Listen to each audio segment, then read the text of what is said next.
Unit Titles Bill, second reading. This bill is set down for committee stage next sitting day. Call on Government Order of the Day number 3.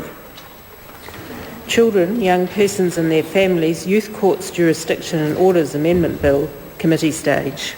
I declare the House in committee for consideration of the Children, Young Persons and Their Families, Youth Court Jurisdiction and Orders Amendment Bill. Mr. Speaker. Mr. Chairman.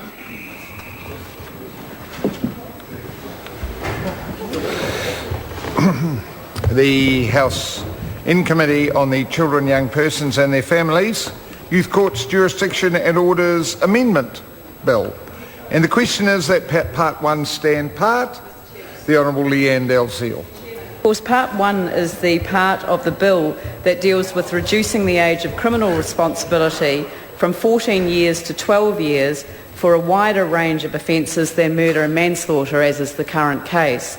And I want the Minister really to perhaps take a call early on in this debate, because this is an area that we're going to be focusing on. It's a major change to an important piece of legislation. It has been challenged by serious experts, including judges, with respect to the intent that lies behind it. So I really want to hear a very simple explanation from the Minister as to why we want to change the age of criminal responsibility for offences other than murder and manslaughter that are already covered, reducing it from 14 years to 12 years. And the reason that I find it hard to understand what lies behind the thinking in this area is that the law accepts now that 14 years of age is the defining line between a child and a young person. So the definition of a young person under the legislation is over 14 years and older, and below that we are talking about children. So we're talking about holding children accountable under the legal framework that was set up for young people. People know that they cannot leave their children home alone before they are 14 years of age. Babysitters, as we know, have to be at least 14 years of age. Parents are held legally accountable for providing the necessities of life for children under the age of 14 years. The law, the criminal law, the family law, is riddled with this distinction that where the line is drawn between those who are under 14 and those who are 14 and over. So what possible motive lies behind this particular change? It doesn't make sense that a child that is not old enough to babysit is actually now old enough to face the consequences that would be faced by a young person under the youth justice provisions of the Children, Young Persons and Their Families Act. And I think that this is probably one of the very serious issues. There's more than one issue in this particular piece of legislation that the opposition will be focusing on.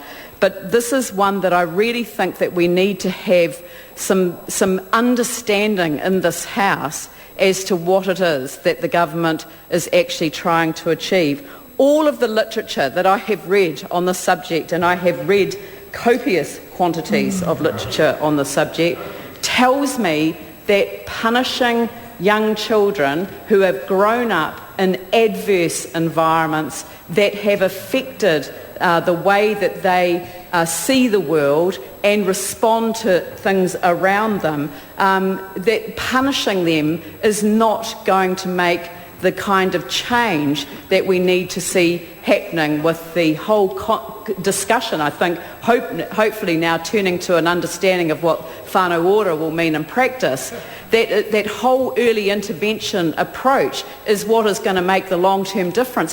Why?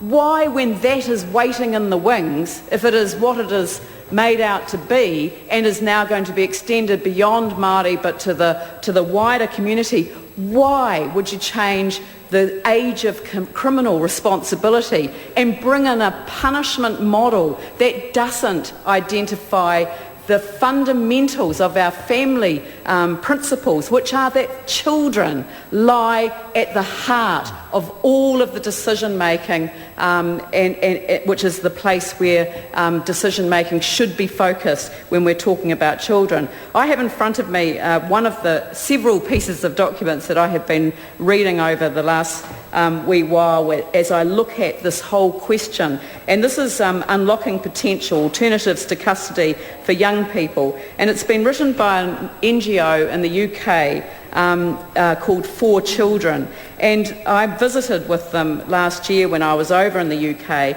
and got an understanding of what they were trying to achieve. What they meant was that there had to be a different way of finding out how we could address some of the underlying drivers of crime, that was the best way to move forward as far as young people goes. And that was, I think, probably it has been a defining reality of all of the major submissions that have been made on this particular piece of legislation, which is that we've got to get to those roots of crime, Mr. Chairman. Honourable Leanne Dalziel. Yes. Oh, she Mr. called, Chairman. you didn't. Oh, Sorry. sorry. We have to get to the roots. Well, I don't want to lose my call. I'd be happy to defer if I don't lose the call. Well, I we'll mean- close shortly. We've got about a minute to go. Yeah. so Okay. you must So what I'm trying to say is that there is if we don't get to the roots of these issues, then we are going to see them continued. And perhaps one thing that maybe the Minister would like to reflect on in her comments as well. There's been a lot of debate in the media just over the last couple of days about the Kāhui twins. And I know that this is a really hard thing to say, but can anyone in this House imagine what the Kāhui twins would have grown up to be if they had survived the treatment that was meted out to them by a family that let them be abused and ultimately killed?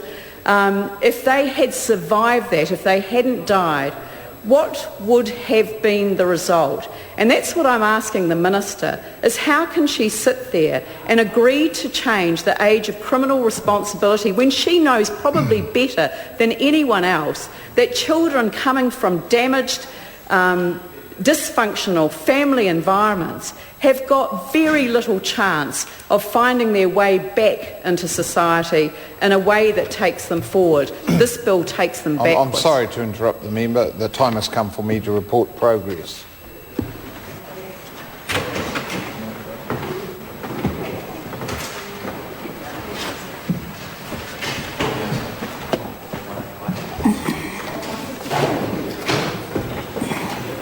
Mr. Chairman.